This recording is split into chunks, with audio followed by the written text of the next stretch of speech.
Today's lesson is 10.6, the mean and the median. Our learning target today is I can find the median and mean of data sets and complete bar graphs based on this data. So what is a data set?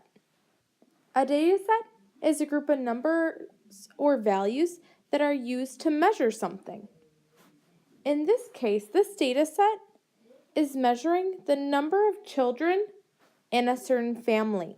So if you see here, we have the different families on the side, and then how many people or how many children are in each family. Using this data, I'm able to create a bar graph. On this graph, I have the different families on the bottom. And going along the side, I have the number of children in each family. So if I were to create a bar graph, I'm going to first notice the family name. So here I'm going to look for the name, and then I'm going to see how many children were in that family. In this case, it was 5. So I'm going to create my bar graph so it goes all the way up to that number 5. I'm going to keep going and filling in these values. Check to see if I'm right. Does this look correct? Yes. Each number or each bar matches the number in the table or in my data set. So I have that correlation between my data set and the size of the bar in my bar graph. If we were going to name this bar graph, what could be some possible titles? Turn and talk with a neighbor now and come up with a list of ideas. Pause video now. Great ideas! When naming a bar graph or naming any type of graph, you need to think about the type of data or information you collected. I chose to use the name family sizes because when I looked at the data, I was noticing different families and how big those families were or the size of their family. So family sizes matches my data or the information I collected. Using this data, let's see if we can find the mean or the average number of children in these 6 families. Turn to a partner now. What do you think we could do to figure out the mean value? Pause video. Great ideas. When finding the mean value, I'm almost looking for the middle number in a way. Notice, I've drawn dots on the top of all my values.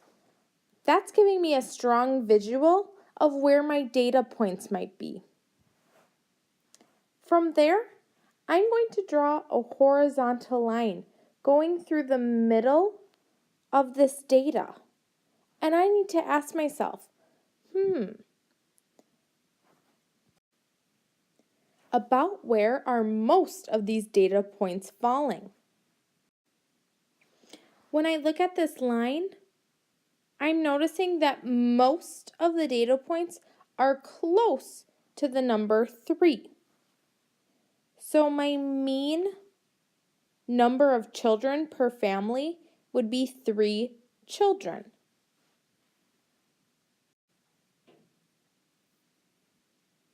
Again, this value, you might notice it's not one of my data points, but it is the average number or the number we could expect to see from these families.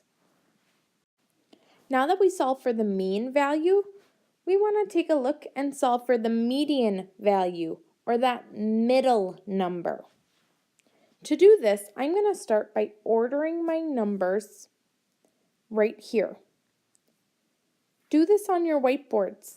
Put these data points in order from the smallest to largest. Pause video. Great job! Does your work match mine? Now, if I'm going to find the median value or the middle number, I'm going to work my way from both ends to the middle. So I'm going to say, oh, well, it can't be 1, it can't be 7. Can't be 1, it can't be 5. That leaves me a middle number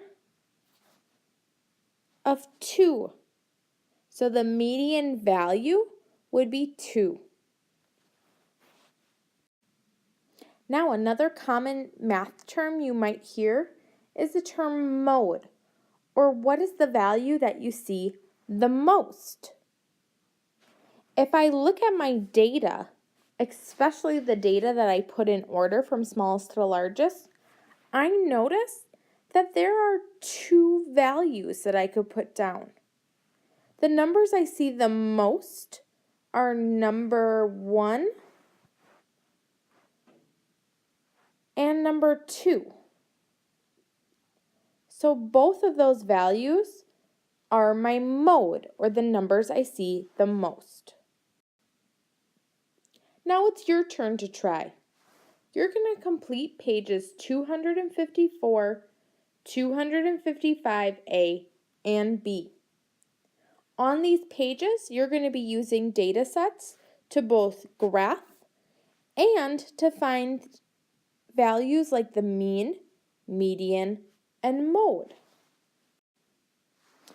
Pages 83 through 85 in your student reference book will give you more information about the mean value in a data set. This might be helpful when you're completing these pages. Great luck!